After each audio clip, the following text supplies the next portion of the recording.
Jorge, welcome to the show. Thanks for having me, Brody. It's a pleasure. The pleasure is definitely mine, dude. You know so much about the brain. It's almost on an insane level. Diving in, I wanted to ask you about deep brain stimulation, what it is, what's the company that you work for, what do you all do? Yes.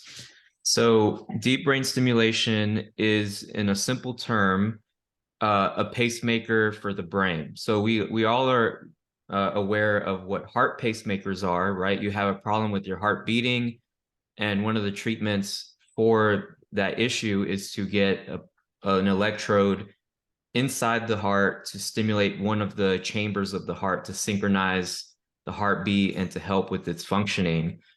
And in the same way, we're doing this to the brain where we insert a wire or an electrode into the brain, into a part of it that is dysfunctional. And we're trying to stimulate it so that it's firing at a more normal rate and it alleviates some symptoms that the patient has. I've personally been in the field for about 4 years. This is where I started learning about neuroscience. This is how I got my passion about the brain. So my entire career has been centered around deep brain stimulation.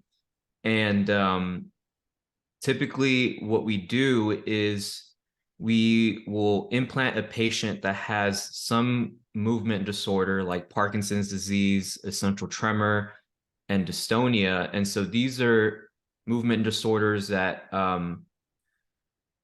really debilitate the patient's quality of life. They have tremor, so they can either have tremor when they're resting, not moving, so that their hands will shake, their legs could shake, their lips could quiver.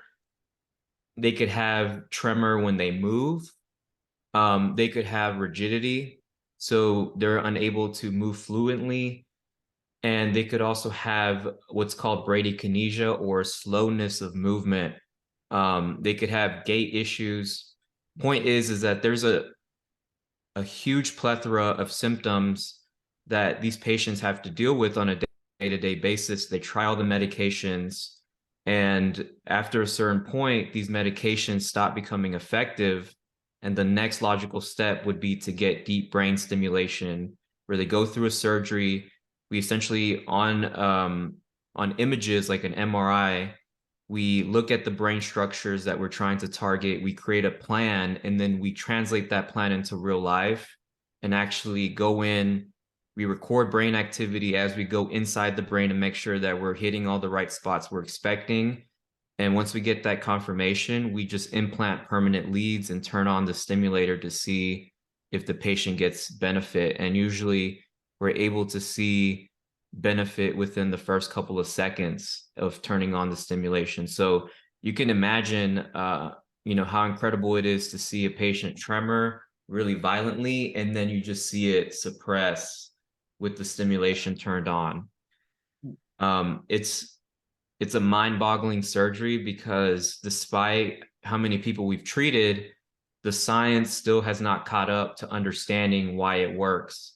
There were a lot of experiments done in the 1900s that kind of demonstrated that we could change behavior and brain states through this mental stimulation, but no one has a concrete understanding of why it works the way it does. Wow.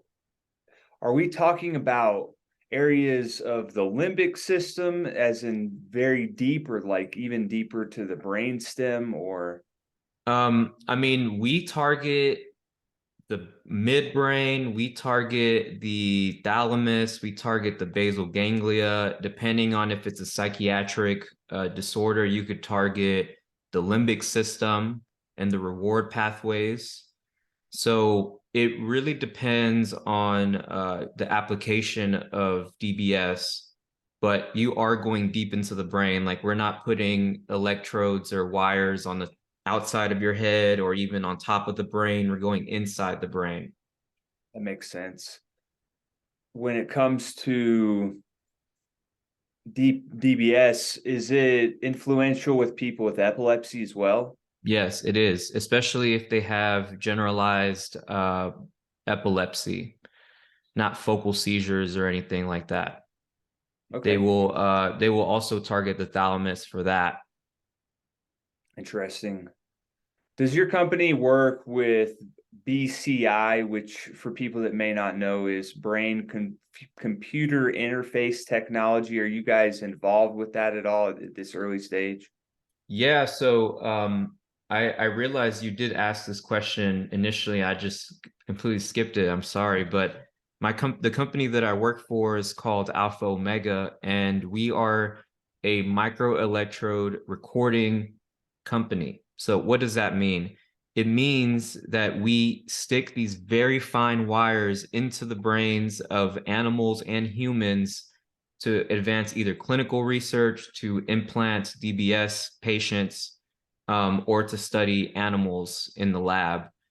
And so our equipment, what it does is it converts electrical activity that's recorded from these really fine wires in the brain, and we display the signals on an actual computer screen, so you can see in real time which neurons are firing in the brain around the electrode. Um, we can run some statistical analysis on it to get some meaningful information from the neural recordings, but it is very primitive. Like, we're not trying to decipher what the neurons are telling us, or we're not trying to decipher your thoughts, for example. Like, the purpose of brain recording, at least in the clinical sense, like on humans, is to make sure that we can confirm that we're getting the electrophysiological signature of that brain structure that we want to implant in. Mhm. So we know, like, over so many like trials and studies, what the brain recordings sound like in the subthalamic nucleus, for example, or the globus pallidus or the thalamus. Like, we have an understanding of what these uh, brain regions are doing when they fire, and we can recognize the brain structure just from the brain activity itself. In animals, that's when they do a little bit more analysis of, like, well, how does this brain activity tie to behavior? Like, if I present this stimulus to this mouse, what Mhm. happens to the brain activity in the brain, and what does that tell us? Like, that's more of the questions that they answer with that kind of technology for animal studies. But that's really to the extent of what we do for BCIs. There's another related company in the same field called Medtronic, which is arguably probably the biggest. I would call them the Apple of medical devices. Okay. Yeah, they're the biggest medical device company in the world. They have a device that gets implanted as the pacemaker, and they just created one that can actually record uh, signals, not just stimulate. So they have this, what they call a closed loop system that records brain activity, and Mhm. then based on what it records, it will make decisions about how much voltage or energy to stimulate with. That's really interesting. I wanted to dive a little bit into the ethics of BCI. I know Neuralink is involved with some early stage research and development as well. Just from an ethical standpoint, I even understand, and I have my own misconceptions about BCI because I'm not involved with it directly. But some concerning things do come up to me and other people, as if as they further this development of BCI and are able to actually to manipulate human beings. Let's say if I have some technology and it links me to the internet, that's kind of like a hypothesis that I can Mhm. consider to occur. So, what is your standpoint, and can you try to demystify that to a certain extent, what I just spoke about?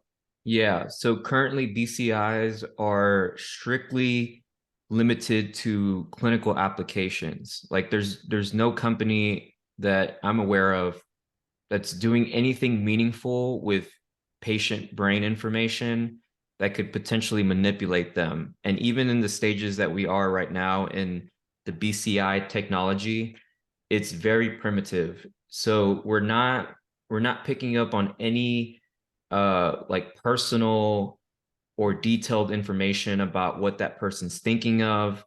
The amount of contacts that we're using in the patient's brain right now is like so small that, you know, even doing something as simple as trying to type, you know, with your thoughts is a very challenging task that cannot be done with today's technology. Like right now, we can maybe just move a cursor. We can, there are some patients that are now starting to walk again with these BCIs, even though they were paralyzed before. Mhm. And there's a lot of training that needs to be done. It's patient specific. So like if we created a device to help paraplegics walk again, it would look different patient to patient. Like the way I train one patient and the way that their brain controls their body will have a different signature and different brain activity than another person that has the same problem. And this is because of neuroplasticity. And we can go into this a little bit more later.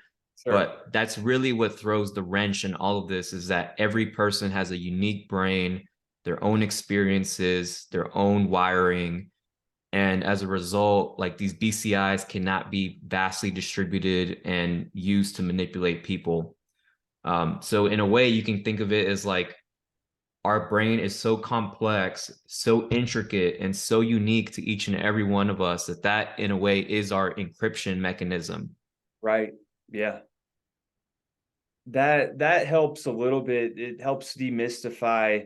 And when you say at a primitive level, are you saying at a more at like a basic level? Are we talking about the primitive brain? That's a good question. When I say primitive, I mean like the applications themselves are very basic because the amount of information that we can extract from the brain currently is very basic. Like we're not getting the fine resolution of like being able to understand what our individual neurons are doing, but we can get an understanding of like, okay, what are these 1,000 neurons doing together as a group, which is a less detailed kind of analysis than looking at each individual neuron, right? It's Got like it. if we interviewed every single person in the crowd at a concert, we'd have a much like clear, detailed picture of what things are happening Yeah. versus if we just kind of look at the whole crowd as a whole, right? Yeah, that's a good point. That's interesting. So the like I said, we can't get enough information to have people type with their minds at the Mhm. current moment, Right. but we can do simple things like think about moving left or right or up and down. And with those simple commands, you can see changes in brain activity that can then be interpreted and trained to, you know, recognize that brain activity. Right. That's it's amazing as well because of all the applications it can do for people that aren't able to heal their body by themselves. They need a little extra help, and in doing so, I noticed that you said recently that you have a lot of optimism and hope for people.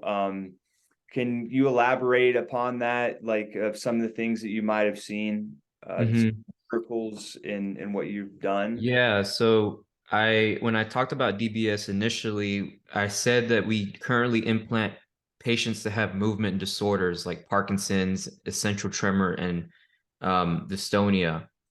There's definitely a lot of research being done to utilize this same technology, the pacemaker, like this DBS system, to Mhm. treat other illnesses and disorders that have nothing to do with movement. One of them that has the most promise is treatment-resistant depression, or Hmm. people that suffer from major depressive disorder that are not getting any relief from prescription drugs. Yeah. Um, what they found is that they there's these two areas in the brain. One of them is the anterior cingulate, and Mhm. the other one is called the medial forebrain bundle, which is near the hypothalamus. And stimulating both of these areas has caused the patients to feel very happy. So just with a simple shock, they can start to feel pleasure again just by stimulating these hot spots. And if you mind if I interrupt, are you talking about the pleasure chemicals like dopamine and serotonin that get released, or something completely different? It's interesting because the medial forebrain bundle is involved in the reward pathway. Mhm. The anterior cingulate is about over fixating on mistakes or issues in our day-to-day life, right? So it's like, what's more severe in the patient? Are they hyper fixated on pessimism and gloom, or do they need to feel more pleasure based on their current treatment? So you can kind of target different areas based off of their symptoms. There's another disease that is very promising for DBS, which is Alzheimer's, and this is huge. This was actually discovered by accident in Canada in 2008. There was a patient that was getting the same procedure, the DBS, but they were trying to essentially treat this patient's obesity, because this patient didn't just have any regular obesity. He had an obesity where he could not stop eating, like Mhm. kept eating, kept eating. It was an addiction. It was really bad. And when they turned on the stimulation, the patient reported that he started getting like flashbacks of a past memory. And as they increase the stimulation, the scene that he was visualizing became clearer and clearer, and he was able to remember more small details about the situation as they ramped up the stimulation. So then they started doing more tests, and it turns out that if you stimulate the fornix, which is the white matter tract that kind of leaves the hippocampus, and it's really important for memory, you can actually slow the onset and the progression of Alzheimer's disease through this process. So Wow. these two are going to be probably the next two indications that we see for DBS, which have nothing to do with movement. They're currently like a super big problem for a lot of people. It impacts a lot of families negatively, and it's a burden on our healthcare system just because like there's no cure for these disorders. Right. Another one, I'll quickly cover a few more. Like there's research on OCD Yeah, yeah. with DBS. There's research on epilepsy. Even though epilepsy is a pretty standard practice now, they have a specific kind of seizure. You can get DBS for addiction, and you can now, it's looking promising to get DBS for chronic pain as well. That's some magnificent stuff there, dude. When it comes to OCD and ADHD, I think a lot of people tend to confuse the two, although they're completely different disorders. What is going on a neurological perspective in the brain? I know it's different from person to person, but generally speaking, what's going on in the brain with ADHD versus brain scans with OCD? Mm-hmm. So to define ADHD, we understand it means like attention deficit hyperactivity disorder. Right. So there's two problems with that manifests in ADHD. One of them is the inability to pay attention, so you're very distracted. And the second one is that you have a hyperactivity or you're impulsive. And these are the two main characteristics of ADHD. It's unfortunately, like if you have severe ADHD, it's a pretty heritable disorder, which means that like genetics plays a big role. Mm. And what we see in people that have ADHD is that there's brain-wide subtle changes in their brain structure and connectivity. So their brain is literally wired differently. It's not just that, they need to meditate or they need to put their phone down to, improve their ADHD. Mm. But I do think that a lot of people are on a spectrum. So they might have mild ADHD, they get diagnosed with ADHD. Some people have severe ADHD, they really do need the treatment. But what we understand about these individuals is that there's mainly issues in the dopamine pathways between the midbrain the limbic system, and the frontal lobe. So we know that dopamine goes to areas of the brain that are important for processing reward and the value of things, like the nucleus accumbens. That's what creates addictions. That's what creates habits, and it gets dopamine from the midbrain. Well, if you have a disrupted connectivity with the nucleus accumbens, you almost have an issue prioritizing tasks or understanding what habits to form or what would be in your best interest. Like you don't know how to prioritize tasks, which is why you're kind of distractible. Like you don't know what to focus on. Right.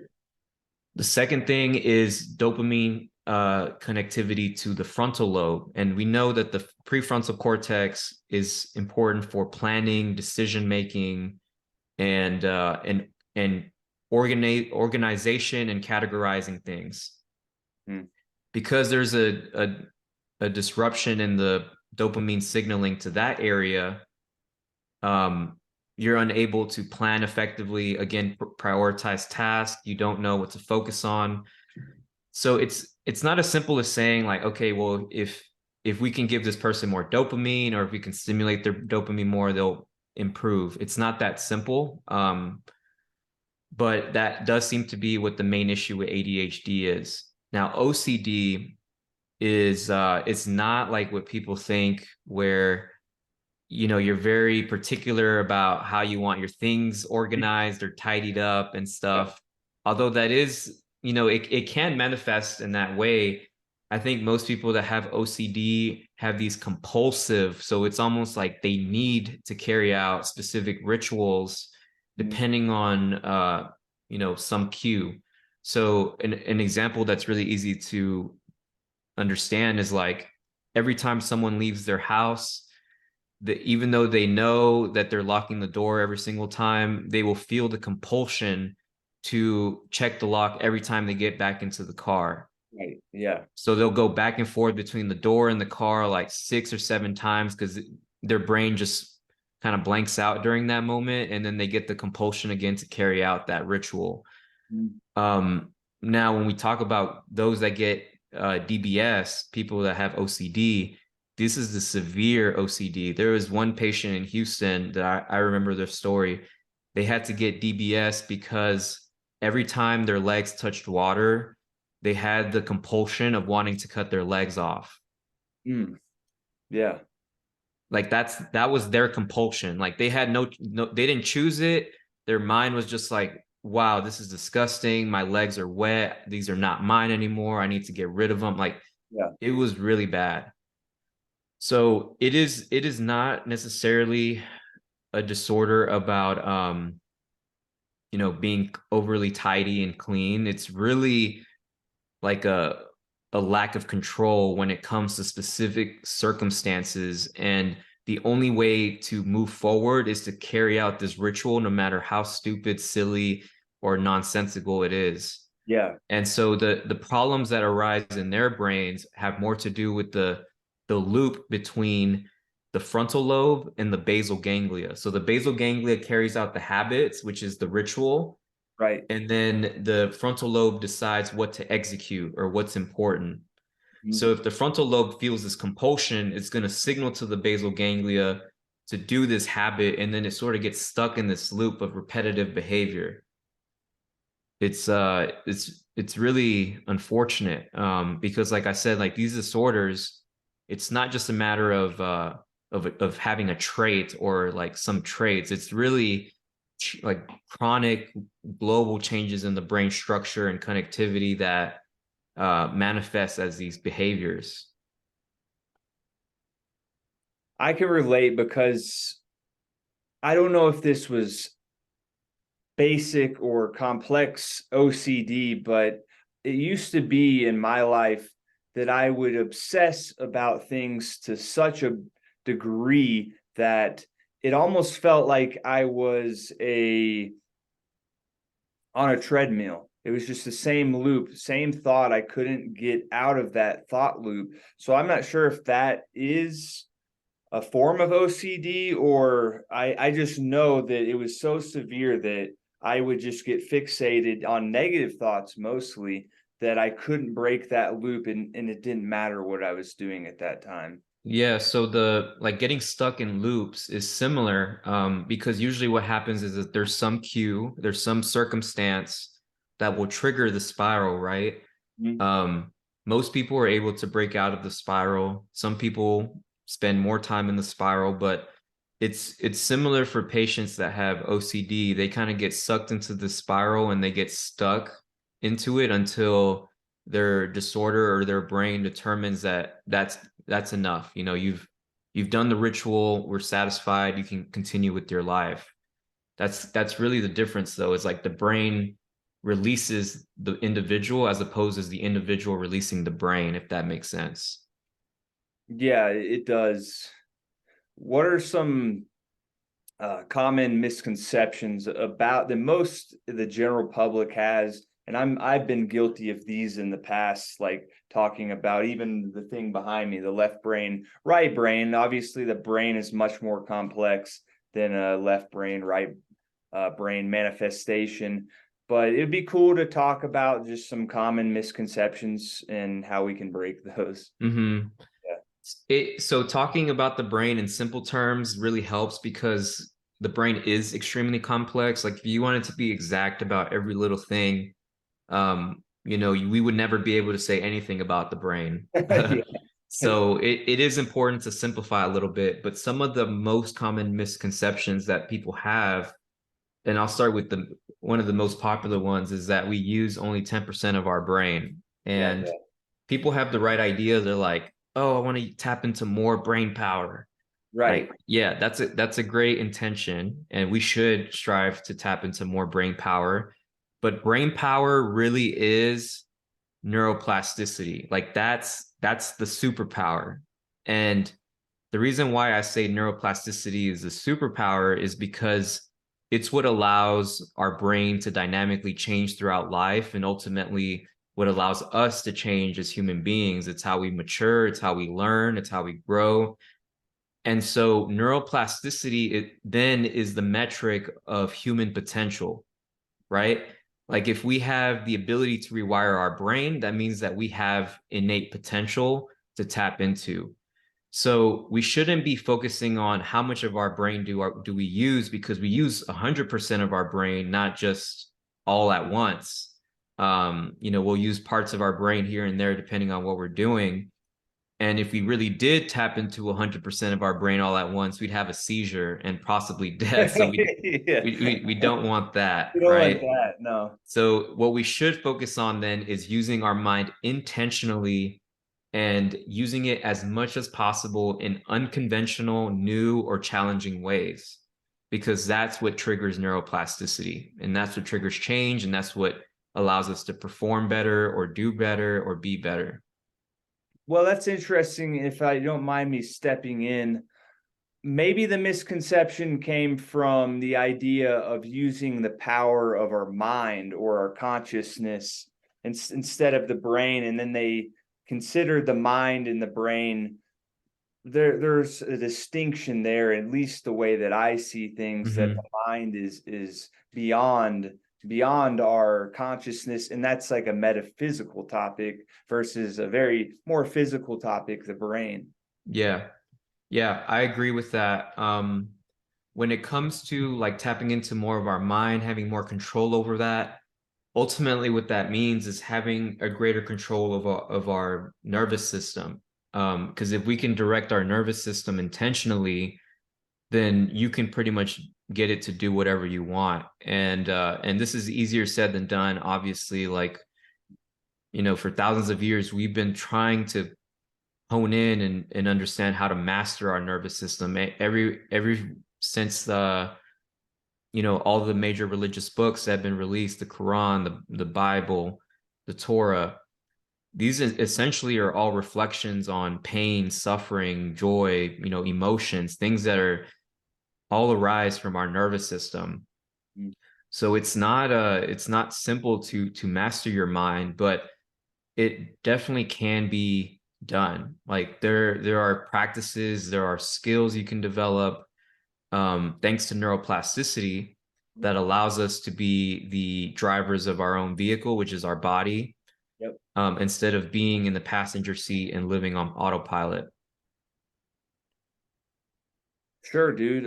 What were some of the other misconceptions that came Mm-hmm. off the top of your head?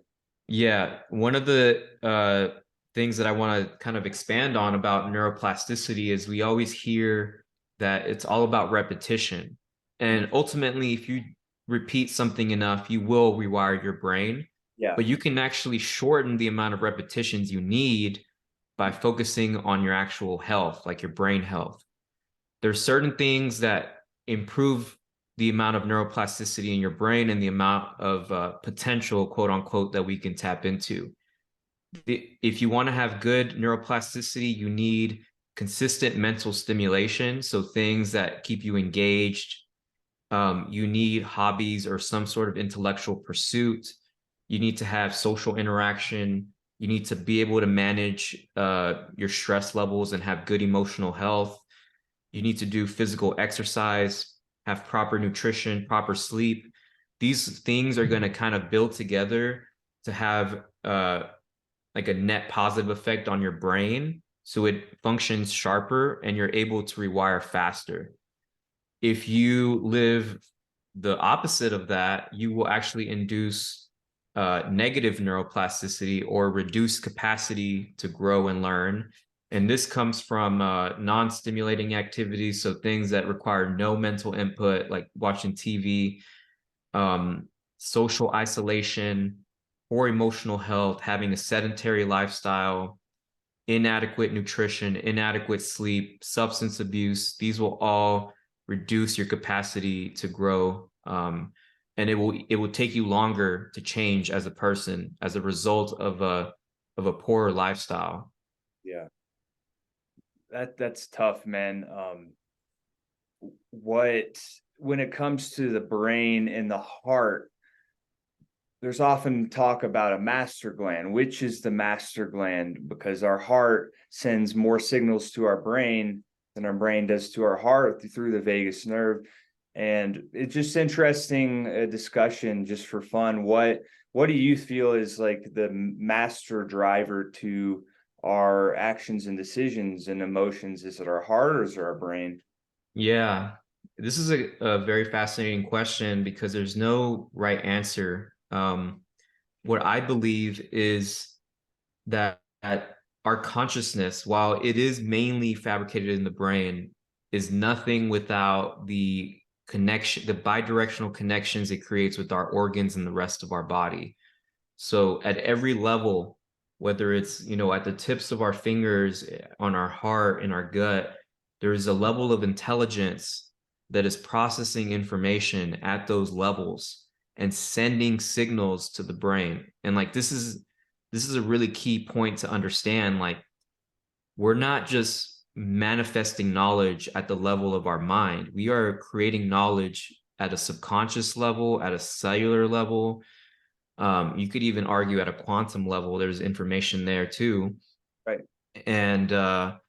And so it's never just a single direction. Like the brain, sure, you can consider it like the federal government of our body. Like this is the most centralized piece. It Yeah. kind of oversees everything, but there's still decisions being made at the lower levels, at the state and city government levels Mm. that send signals back up to the federal government, right?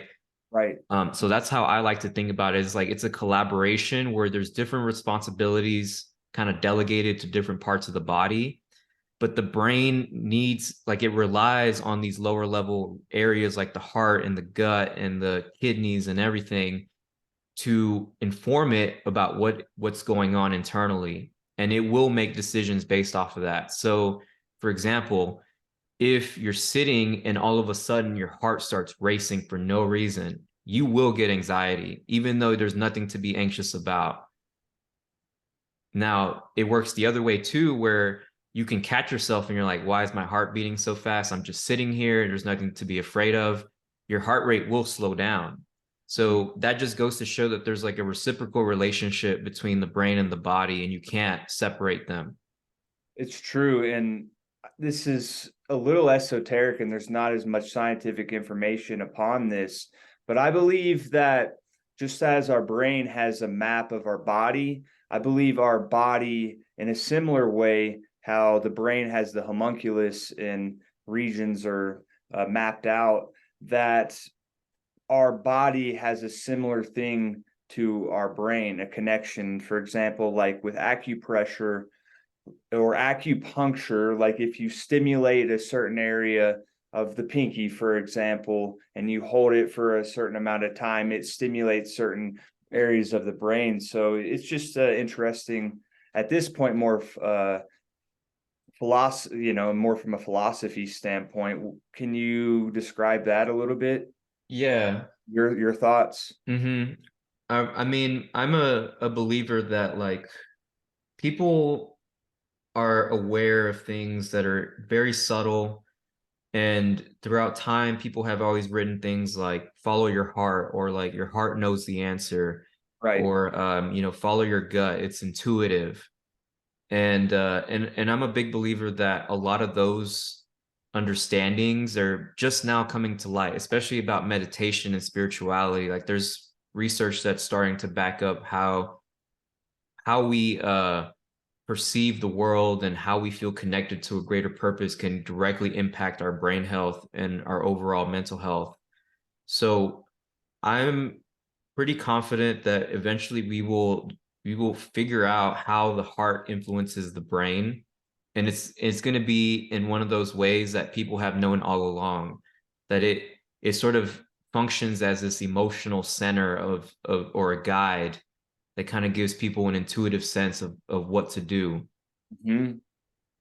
When I heard that neuroplasticity occurred in the heart, it was a game changer for me, because I was under the influence that neuroplasticity was only in the brain or nervous system, uh, the changing of your cells and things of that. But when I realized that you could influence that, that was a monumental moment for me. I did not know that, but that's really fascinating.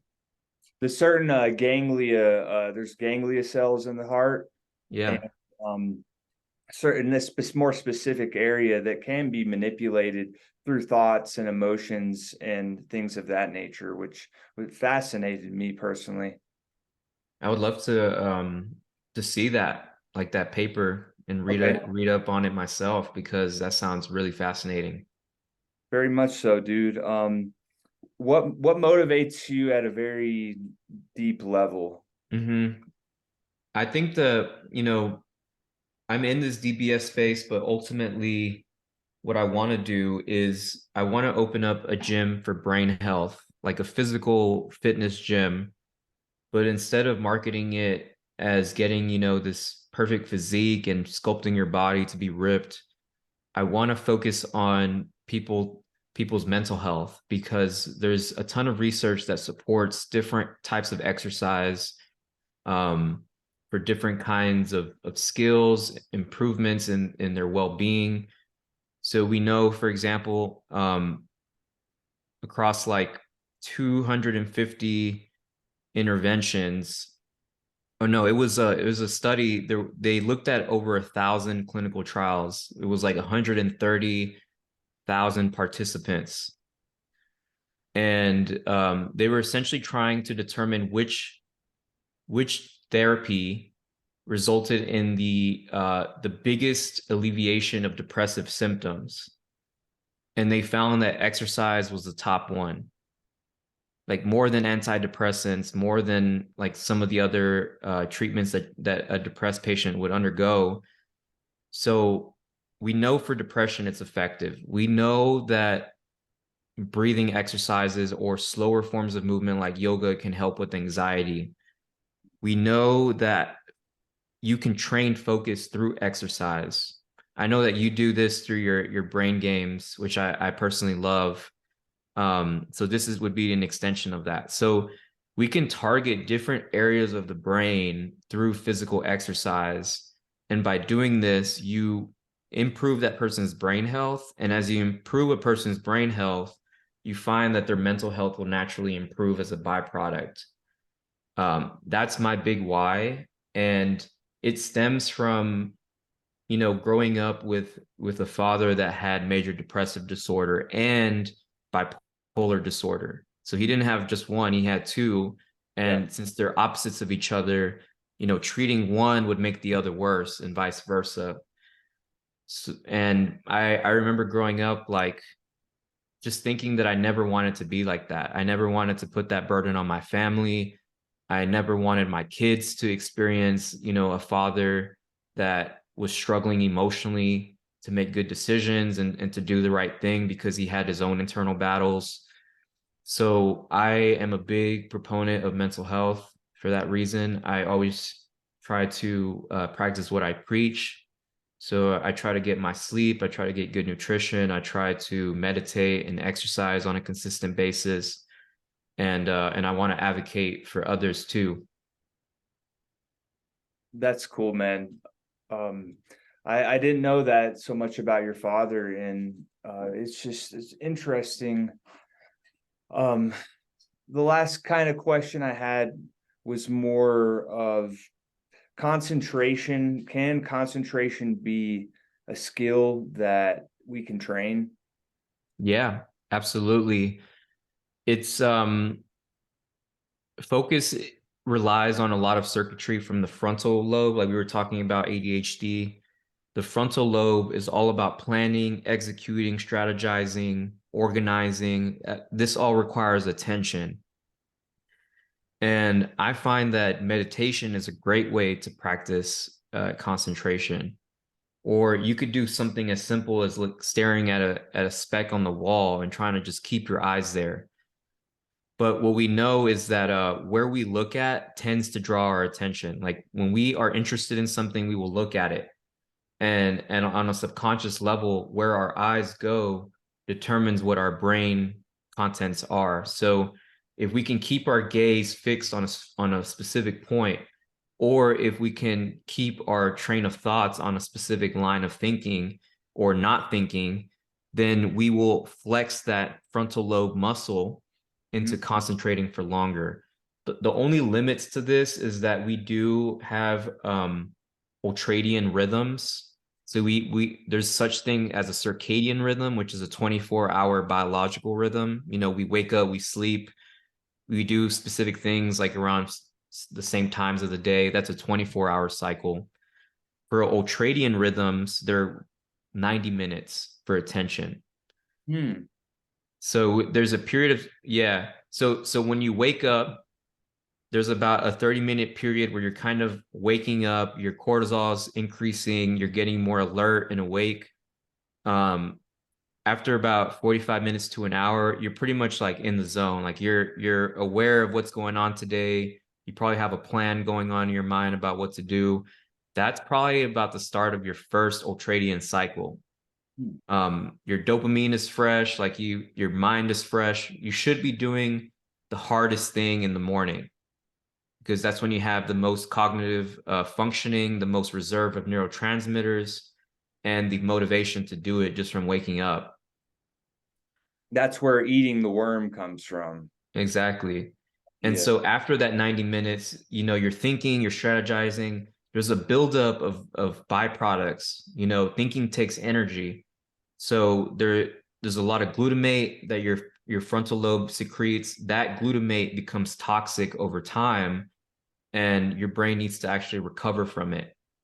So after 90 minutes, what you'll notice is that you'll start feeling tired. You notice that your attention will start to wander. You kind of don't want to do what you were doing anymore. And that's a natural response. What you should be doing in that moment is relaxing, trying to turn off your brain, maybe step away from the computer screen. And in those moments, like your brain is going through a detoxification, getting rid of those toxic byproducts that were affecting your functioning and your thinking. And it's starting to tag information from the previous cycle, like the previous 90 minutes that were important, that were significant, so that you can start the neuroplasticity process on those specific pathways in your brain. So if you don't do that, like let's say you're like, you know what, I need to just grind today. Right. I don't have time to rest. What's going to happen? We've all done it before. You can push through it, but what happens over time? Your performance tanks. It's hard to become focused. your peak performance is going to be lower than it was in the first cycle. So if you were able to do like 5 tasks in the first ultradian cycle, in the next 30 or in the next 90 minutes, you're only going to be able to do like 3, Yeah. and then after that, you're going to maybe do 1 or 2, and then you're going to feel like, man, I don't want to do anything for the rest of the day. So it's very important to incorporate breaks, but you can train your concentration. As well as taking a day off for your brain to rest. I would say yes. I mean, every day you do have this like reserve of maybe 3 to 4 ultradian cycles that you can get some really good work in. I Right. wouldn't suggest to engage in more than 4 in a day. So Mhm. that'd be like 6 hours of work. But to give yourself a full day, this is more about like the chronic stress, Yeah. right? Because thinking and strategizing and organizing and doing all that is stressful. And while all this glutamate is building up, while all these byproducts are building up in your brain, it induces stress. And so if you push through your rest periods, you're working every day, all day, you're just building up stress every single day. You need to give yourself a time to reset and kind of unplug from everything, kind of let your body detoxify itself, Yeah. regulate itself, and then you'll be able to have even better performance the following day. So it's not unproductive to rest. It's actually the best high performance tool you can have, ironically. Yeah. And I love demystifying some of this stuff because there's a lot of guys on the internet that are saying, oh, you should work 18 hours a day or some 18 hours a day is hilarious because it's like, where's the time to sleep or eat or do, or recover? It's just insanity. Yeah, I mean, when we look at it on the strict like input output, comparison, sure, resting and sleep do not produce outputs per se. Like it doesn't produce any, any Word documents or presentations that you can show Yeah. your boss. But when it comes to your well-being, when it comes to your longevity and your sustainability in terms of burnout and what you can put out, rest and sleep are going to be the reasons why you don't have to suffer from any of these things. So it's you can't see it as this tool that's going to get you further in your work, but you can see it as a way to be sharper so that you can do work more efficiently and technically faster When a better energetic output. with a better energetic output. Yeah. Awesome, dude. I learned so much once again, just mind blown, brain blown. Is all I'm gonna say. I'm gonna have to rewatch this episode myself just to relearn some of the topics and discussions because unbelievable. Thank you so much for coming on, first of all. And if anybody wants to reach out to you, where can they connect with you? Yeah. So I'm most active on Instagram. My handle is at Neuro Jorge Q. That's my name. And I post information about the brain. I'm deeply embedded in the space. I'm more than happy to answer any questions that you guys have. And Brody, thank you so much for giving me the opportunity to talk to your audience and to reconnect after what seemed like 5 years almost. I actually don't know how Yeah. long it's been, to be honest with you, but it's Wow. been a beautiful journey to grow together, see how we are continuing to be in this space, continuing to try to make an impact. Yeah. So thanks, dude. Absolutely, dude. Thank you so much.